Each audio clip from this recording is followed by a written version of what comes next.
जय श्री राम। मैं दिवाकर मिश्रा आप लोगों के समक्ष एक विषय लेकर उपस्थित हूँ जिसका नाम है वट सावित्री व्रत। हमारे सामने अक्सर ये प्रश्न आते रहता है कि वट सावित्री व्रत कथा जो करते हैं महिलाएं,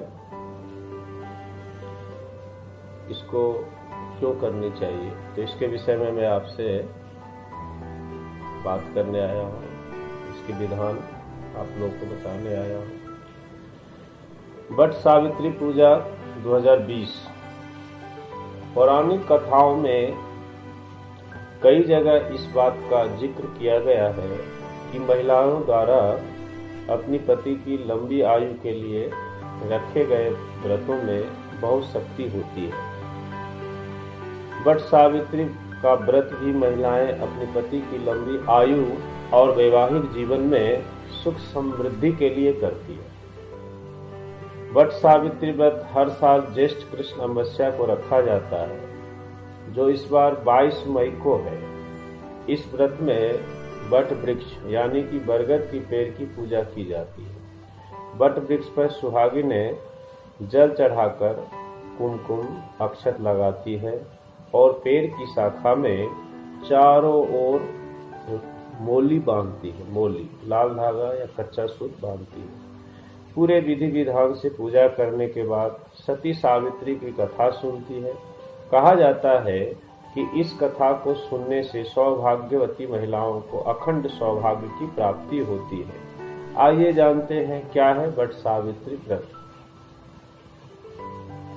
कैसे पड़ा वट सावित्री नाम। पौराणिक मान्यताओं की माने तो सावित्री ने वट वृक्ष के नीचे ही अपने मृत पति सत्यवान को जीवित किया था, इसलिए इस व्रत का नाम वट सावित्री पड़ा। वट सावित्री व्रत में बरगद के पेड़ का महत्व अधिक है। धार्मिक मान्यताओं के अनुसार सनातन संस्कृति में ऐसा माना जाता है कि बरगद के पेड़ पर ब्रह्मा, विष्णु और महेश तीनों देवताओं का वास होता है। इसके अलावा सुहागिन महिलाएं ज्येष्ठ कृष्ण त्रयोदशी से अमावस्या तक 3 दिनों के लिए उपवास रखती है। कुछ महिलाएं केवल एक अमावस्या के दिन ही व्रत रखती है।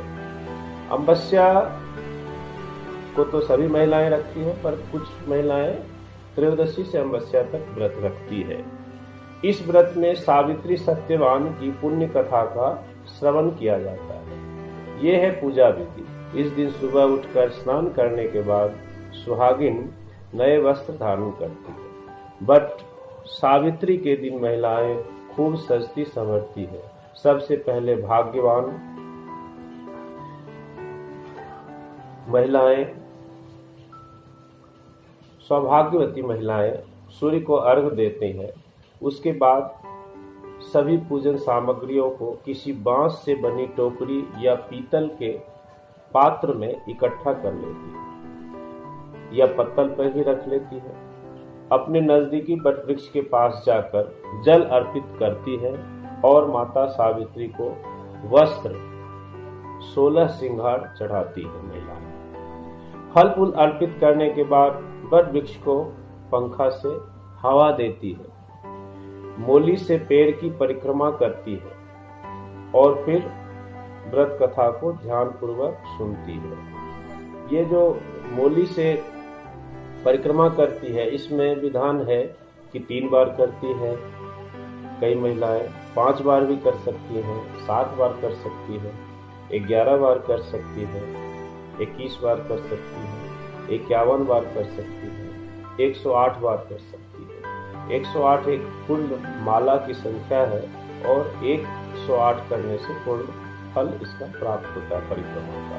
तो परिक्रमा में एक परिक्रमा करें और एक वस्तु भी वृक्ष को, पेड़ को, बड़ के पेड़ को अर्पण करें। तो इसमें कोई भी एक फल या कोई एक सिक्का 108 के क्रम में रख लें या नहीं हो तो टॉफ़ी रख लें या काजू किशमिश कुछ भी एक रख लें जो 108 की संख्या में हो, और एक बार परिक्रमा करने के बाद उस बड़ के नीचे उसको चढ़ा दें। ऐसे करने से आपका 108 परिक्रमा पूजन संपूर्ण हो जाएगा और उसका पूर्ण फल आपको प्राप्त होगा। इसके बाद महिलाएं दिन भर व्रत रखती है। वट सावित्री का जो इस बार मुहूर्त है अमावस्या के दिन का, वो अमावस्या 21 मई को रात 9:35 पर आरंभ हो जा रहा है। अमावस्या की तिथि समाप्ति का जो टाइम है वो 22 मई को रात 11:08 पर है।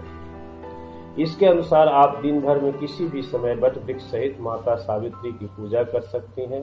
विद्वानों के अनुसार वट सावित्री व्रत पूजा के लिए आपको चौघड़िया तिथि की जरूरत नहीं पड़ेगी।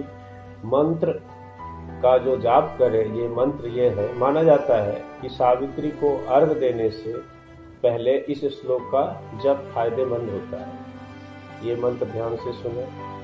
अवैधव्यम च सौभाग्यम देहि त्वं मम सुब्रते, पुत्रान् पौत्रांश्च सौख्यम च गृहाणार्घम नमोस्तुते।